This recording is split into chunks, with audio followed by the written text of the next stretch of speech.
Hello everyone, welcome back to Home of the Braves, the series where I take the Braves to the postseason and hopefully a World Series before it's all said and done. In the last episode we left off just before the trade deadline, and since then we've made just a couple of moves, and as you can see from our record up at the top, we've improved a little bit in the standings as far as our positioning. We're actually not any better than we were when we last left off, but we're in a much closer battle to get that final wildcard spot. And as you can see, the teams that we're competing against are basically our division rivals. The Mets are currently sitting in the final NL wildcard spot. They're 67 and 58.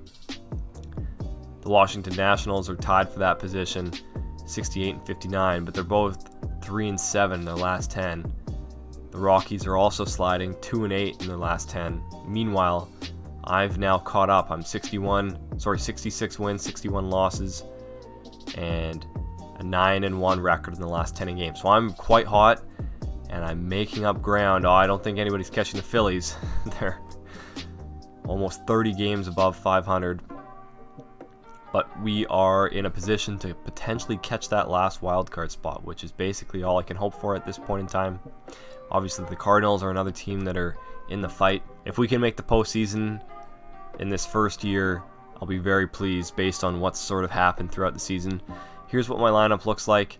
We'll be playing in this episode towards roster expansion, and I'll basically just show you what roster expansion looks like, and that's on the final day of August, the first day of September. I am playing through a lot more slowly, micromanaging the team as much as I can because of obviously the situation we're in. It would be much more helpful if we were helped out by our ace, Aroldis Chapman, who's been out now for 2 months. We do get Mark Montgomery back. I'm not sure how much he's going to be used though. As you can see, he didn't really have a good start to the season. And we're also being helped out by the return of Mark Melancon. That should be fairly soon, although we don't know an exact date at this moment in time. If we look up and down the roster, a little bit disappointing, all things considered. Mike Soroka is not quite pitching to the level that you'd hope for him to pitch. I've actually played through a couple of saves and seen him win the NL Cy Young Award, and he's not pitching anywhere near Cy Young territory. Max Fried has been very good. Chris Archer has been very average since he's come to us. 5.15 ERA, 6-6 record, so not terrible, not great. I would classify this as borderline dump territory. He's got a team option in his next year that I might take because, you know, his ERA plus is at 86, so that's not even league average at this point, and he'll be being paid 10 plus mil. So as we speculated in the very first episode, Bryce Wilson is somebody that has surprised me positively, and that's, I think, because his attributes of his skills, like his pitch attributes, are very good, despite the fact that he's not rated very highly. So his potential has increased this season because he's pitched so well. It's obviously useful that he's a hard worker and sort of has that leader role within the clubhouse. I think that's a good attribute for a player to have as far as reaching their development heights. But he's pitched very well. So his ERA plus is 121. He's got an ERA of 3.64. and a win-loss ratio of sort of 10 wins, 4 losses. So he's been quite good for me. Sean Newcomb has been, about average, so I'm not terribly displeased with him.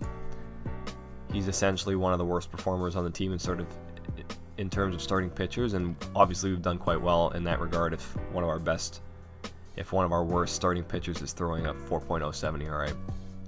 In the bullpen, just Chad Sobotka, who we had to bring up earlier in the season. This guy has great pitch attributes, but just the essentially 2 pitches, the fastball and the slider. So he's sort of worked as a specialist. Not had a great season. We've used him a lot. So 40 innings pitched, that's quite a few. But he's more of a specialist. As you can see, we use him more versus just right-handers at this point in time. Looking up and down the lineup, Travis d'Arnaud, he's been quite useful. Very serviceable, so we'll keep him for that next year of the contract, for at least part of it. Freddie Freeman, as you guys remember the last episode, we looked at his contract. I just don't know what to do with him. I read a couple comments saying trade him. I think that I might have to. It's not ideal because you never want to trade somebody that has a huge local fan base. National popularity is great. and basically a team leader, because it could just totally unravel the rest of your team, which we want to avoid. But I don't know how else we approach that. I mean, we could re-sign him, I guess, and just front load his contract. Ozzy Albies getting back to normal. He's finally sort of hit a stride. He's now batting .287, 16 home runs, 78 RBIs. This is more like the Ozzy Albies that I've always known and really grew to appreciate in previous OOTPs, so I'm glad that he's back. If we can get Ronald Acuna Jr. batting, we'll be in good shape. Nick Markakis is batting over 300 contract year, no surprise. Eddie Rosario, since he's come to us, batting 354. What a trade that has been. Adini Hechavarria, not terrible. 282. He's in a contract year as well. I won't be resigning him. He wants like $8 million a year, which I'm not interested in giving. Johan Camargo, he has been really good for me, so I'm pleased with him. So overall, like, the team is not too disappointing, and this wouldn't even be that far off a team that I'd like to build, 2 or 3 years down the line. Like, this is probably what it would look like. We'd have a couple of stars like Freddie Freeman, Ozzy Albies, Acuna Jr., a couple of high-performing mid-tier or average-tier players like Nick Markakis is really overperforming. Ender Inciarte has performed really well. Eddie Rosario, like, players that have overall between 45 and 55, if they're batting close to 300 with a couple of home runs, some doubles mixed in there. Like, Eddie Rosario has 21 doubles for me this year. That's a great return. If we can get more players like that into the team, that's sort of what an average build for me would obviously look like, with most of the focus being put on the starting rotation and then my setup and closers. So we'll sim ahead. We're sort of simming day by day at this point in time, and what we're looking to get to is the roster expansion, where I can sort of show you what a roster expansion day looks like when I'm playing OOTP 21. Okay, so we've managed to get to the roster expansion, which is always on the September 1st of whatever year you're playing in. In this specific example, what essentially happens is that your roster opens up and it allows you to add a couple more players to your active roster. So you're now allowed to carry up to 28 players. So you get a little bit of extra help. That used to be a little bit bigger, as far as I remember. I think it was more than 28 players. I think you could have anybody that was on your 40-man roster actually playing on your active roster. I think it's just limited down to 28 now. So what that allows is a couple of things. If you have anybody coming back from injury around this time of year, you don't necessarily have to keep them down in AAA anymore. Maybe you've got a couple of the pitchers that you brought up throughout the season performing really well and you want to keep them in the majors. Well, you can do that now, and you can now add a player that's maybe on rehab or was down in AAA because you didn't have room for them up in the big leagues. You can move them into your active roster. So I like to add usually a little bit of pitching help, and maybe if there's a prospect down in AAA or AA that I like to let's see how they do for half of a season up in the big leagues, so I know whether they're going to make the roster next year. That's when I add them to the active roster. So let's go down and check my roster. Now I have this player here, Dylan Cousins, who has a lot of power. He's hit quite a few home runs down in AAA for me this season. Obviously only batting .217. That's a bit of an issue. I'm not sure if that's somebody that I for sure want up, but it's someone that'll take a look at. And additionally, as you can see, they've got a hashtag next to their name. That means that they're Rule 5 draft eligible at the end of the season. And essentially what that means is if you have a bunch of those guys, and you can see that I do, Yasiel De La Cruz, Jean Duplantier, Kyle Miller, Sean Newcomb is on my 40-man roster, Touki Toussaint. All these guys are Rule 5 draft eligible. So that means at the end of the season, I will be adding them to my 40-man roster so that they're not picked up at the Rule 5 draft. So with that in mind, I might want to add a couple of those guys to the 40-man roster now and just move them in and out of my active roster throughout the rest of the season just to get a feel for them, see if any of them perform way above expectations, just as an example. But Ian Anderson, who is a starting pitcher, at least will be in future seasons, hopefully. And right now I'm just using him as a relief pitcher. But if, for instance, I wanted to get rid of Chris Archer or something, not that I can trade him away, but if I was to dump him or something, if this was a different scenario, I would then be able to put Ian Anderson as one of my starting pitchers. If he wasn't doing it for me, okay, that's fine. Put him back down to AAA or move him to become a relief pitcher, and then put Touki Toussaint or Jean Duplantier or someone like that in their place to see how they perform. And who knows, they might sort of perform above expectations or sort of come up and be ready to go, and that would put you in a really good position to make a big push towards the end of the season. Sometimes this is the time of the year, especially if you have a deep prospect pool or you have a really strong minor league system like I like to have, maybe 3 or 4 years into the future. This is the time of year where you can take a team like me that's sort of floundering, and we're 5-5 in the last 10 games. We're just at the edge there, or the cusp of making the playoffs, but as of right now, it doesn't look like we're going to. Like, if I was to guess, I don't think we're making the playoffs this year. But if I had a really strong minor league system, all of a sudden I can put some guys on the active roster and I never have tired players anymore, or my pitching staff is never sort of strained because I have a couple of extra relief pitchers in there, or a couple of relief pitchers that can act as starting pitchers when my rotation is looking a little waned. And that gives me the opportunity to really push when the other teams, like the AI, don't have the same experience level or the same, prospects coming down the pipeline, something like that, where they just can't quite keep up. So what I'm going to add here, obviously my best prospects are mostly pitching prospects, and for that reason I'm tempted to add a pitcher, because at this point in time I'm more just looking to add the best players to my roster that I can. But I'm also tempted by Dylan Cousins. I know he's a right fielder, and I have a pretty deep right field already with Ronald Acuna Jr. basically not really even playing. He's only played half the at-bats that he would normally have in a season, and that's just because he's been really underwhelming.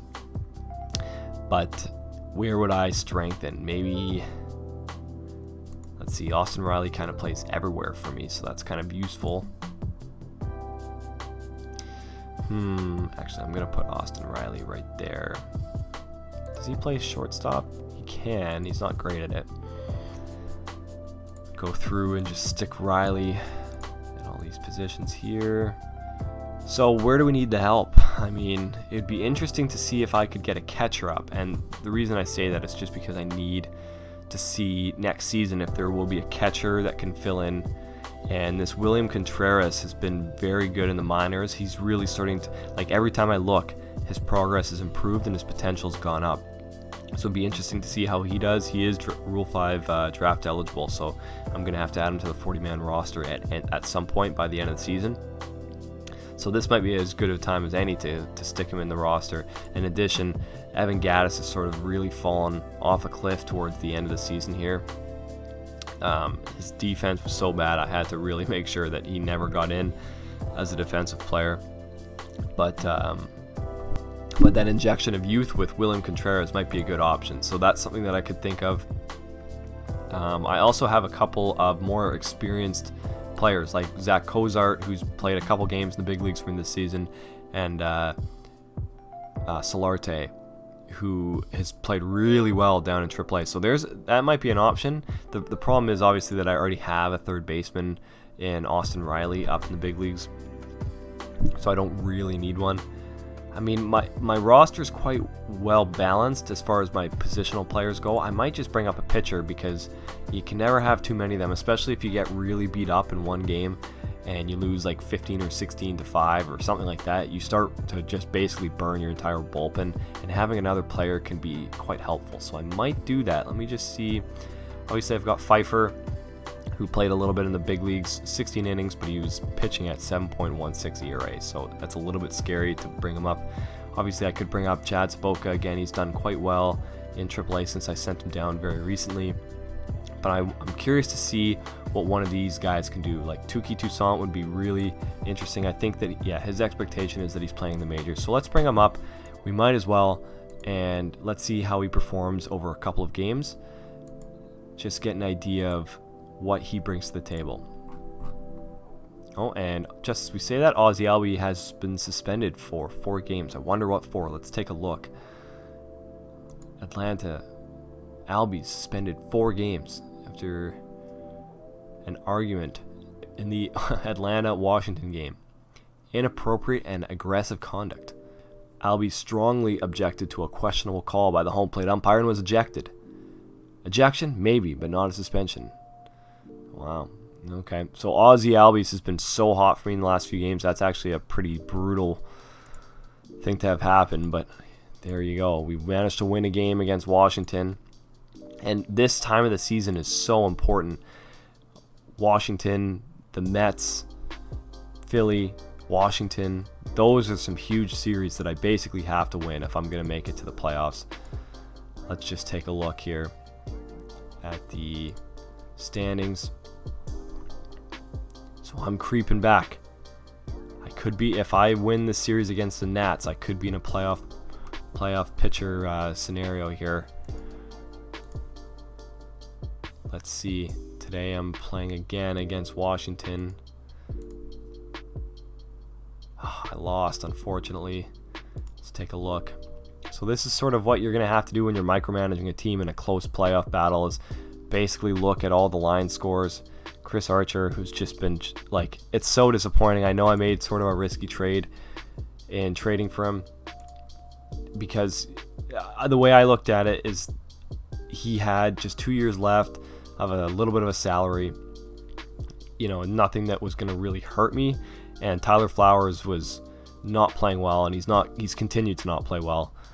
But I was hoping that Archer would maybe put in he'd be like a veteran head, a guy that really wants to make it, because he's not really had a career that has put him in a position to have a good run in the postseason. I mean, he's just been not good at all, unfortunately. And if I could get rid of him, I would, and send him down to the minors and not use him, because he's been that bad for me.